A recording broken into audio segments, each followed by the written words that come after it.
Ching. Chingay.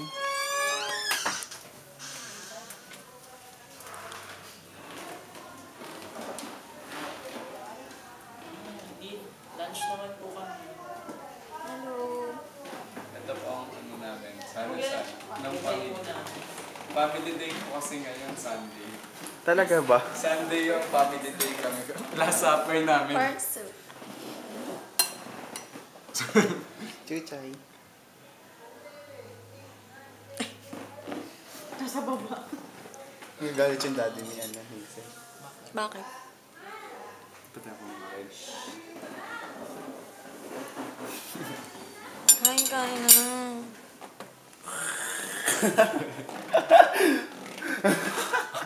Ikaw din, nakita. Bakit ba? Close up din, close up. Alam mo yun. Hindi ko yun nagsasabi. Tapos na ako. Mr. Bean. Adik to. Parang.